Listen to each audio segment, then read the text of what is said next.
ഇന്ത്യയെ കാത്തിരിക്കുന്നത് വൻ ദുരന്തമോ? ആ ദുരന്തത്തിന് മുൻപുള്ള മുന്നറിയിപ്പാണോ ഈയിടെ ചെന്നൈയിലെ കടൽ തീരത്ത് മത്സ്യത്തൊഴിലാളികൾക്ക് ലഭിച്ച മത്സ്യം? നിരവധി വിശ്വാസങ്ങളും അന്ധവിശ്വാസങ്ങളും നിറഞ്ഞതാണ് നമ്മുടെ ലോകം.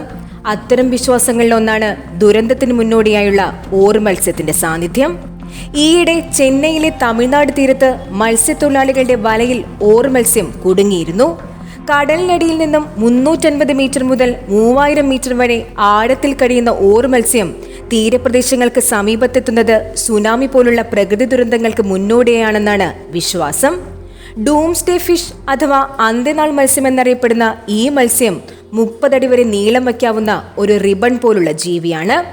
ജാപ്പനീസ് ഇതിഹാസങ്ങളിലും നാടോടി കഥകളിലും വരാനിരിക്കുന്ന ഭൂകമ്പത്തിന്റെ സൂചനയായിട്ടാണ് ഫിഷിനെ രേഖപ്പെടുത്തിയിരിക്കുന്നത്. സാധാരണയായി സമുദ്രത്തിന്റെ ആഴങ്ങളിൽ കാണുന്ന ഈ മത്സ്യം വെള്ളത്തിനടിയിലുണ്ടാകുന്ന പ്രകമ്പനങ്ങൾ കാരണം ഉപരിതലത്തിലേക്ക് നീന്തുന്നു എന്നാണ് കരുതപ്പെടുന്നത്. 2011 ജപ്പാനിലുണ്ടായ ഭൂകമ്പത്തിനും സുനാമിക്കും ദിവസങ്ങൾക്ക് മുൻപ് ഫിഷ് കരക്കടിഞ്ഞതായി റിപ്പോർട്ട് ചെയ്തിരുന്നു. ഇതോടെയാണ് സുനാമി പോലുള്ള പ്രകൃതി ദുരന്തങ്ങൾക്ക് മുന്നോടിയാണ് ഫിഷ് കരയിലേക്ക് എത്തുന്നു എന്ന വിശ്വാസം ശക്തി പ്രാപിച്ചത്. ജപ്പാനിലേതുപോലെ തന്നെ മെക്സിക്കോയിലും ഭൂകമ്പമുണ്ടാകുന്നതിന് തൊട്ടു മുൻപ് തീരത്ത് ഫിഷ് അടിഞ്ഞിരുന്നു. എന്നാൽ ശാസ്ത്രജ്ഞർ ഈ വിശ്വാസങ്ങളെ തള്ളിക്കളഞ്ഞിട്ടുണ്ട്.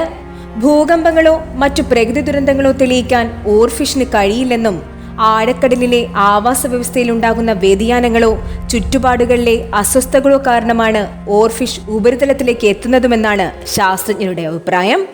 ശാസ്ത്രീയമായ തെളിവുകൾ ഒന്നുമില്ലെങ്കിലും ഇപ്പോഴും ഇതിൽ വിശ്വസിക്കുന്ന പല ആളുകളുമുണ്ട്. വിശ്വാസം അതാണല്ലോ എല്ലാം.